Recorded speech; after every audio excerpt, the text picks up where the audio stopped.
Our next speaker is Madelaine Gramling from Boston Children's Hospital, talking about top caregiver-reported concerns in children and adults living with Angelman syndrome.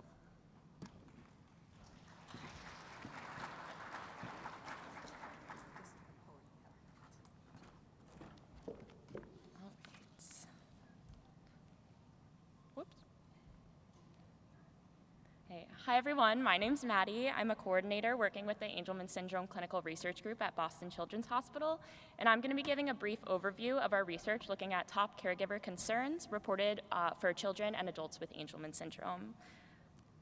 I'll start by giving some background on our project.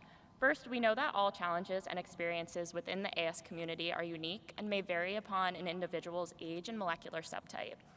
The caregiver perspective is crucial for understanding their day-to-day challenges and concerns, and insight into these concerns could potentially help to guide interventions and policies for individuals with AS. Our aims for this project are to evaluate common developmental, behavioral, medical, and other concerns reported by caregivers, identify the major reported concerns by caregivers of individuals with AS based on their molecular subtype and their age, and to use those caregiver-reported concerns to identify areas of unmet need, as well as gaps in care in the community. The data for this project were collected as part of the AS Natural History Study.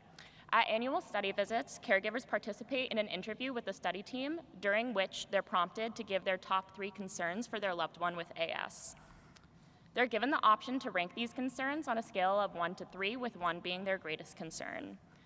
These responses are recorded on a form by the study team, where they're either listed as part of a pre-established category or entered as a free text concern under Other.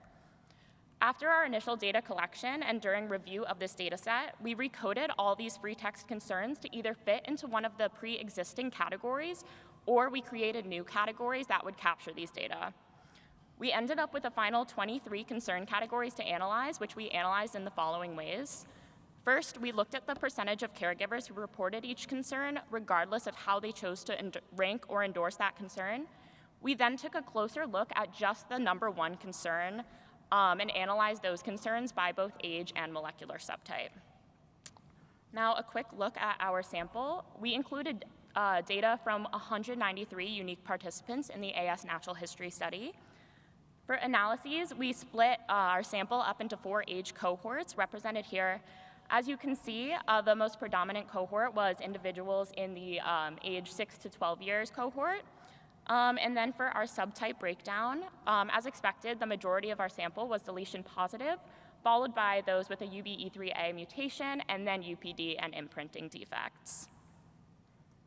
Right.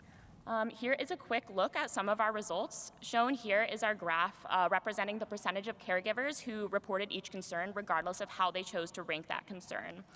The list of concerns on the left-hand side are the 23 categories that we came up with after we did our recoding, and then we further collapsed overlapping categories.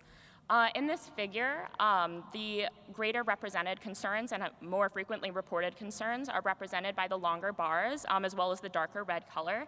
And it's clear from looking at these results that the most commonly reported concern was expressive communication in our sample. This was followed by externalizing behaviors, which are things like hitting and slapping, as well as sleep. But we do still see endorsement and representation of those concerns across all of our domains. We did take this a step further and analyze concerns within age cohorts and molecular subtype. Those data will be shown on our poster in the session following this, so please, if you're interested, feel free to come and check those out. And to wrap this up, I'm just going to share some of our key takeaways from what we've learned so far. First, as I've already mentioned, expressive communication was by far the most frequently reported caregiver concern in our sample. Identifying those key concerns for individuals with AS across various life stages and across genetic subtypes supports a more targeted, person-centered approach to care. And the caregiver voice is critical for advancing treatments and support services that specifically address the most pressing needs of the AS community. And I'll just wrap up by giving a quick thank you to the ABOM, to all the investigators and study teams that are part of the natural history study, and of course to all of our wonderful families who have contributed to this data. So thank you.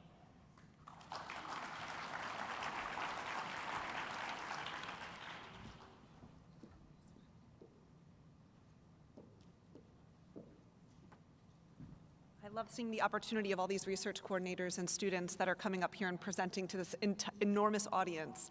It's so impressive to see these young academic researchers really getting involved and caring enough to put this together and present to you.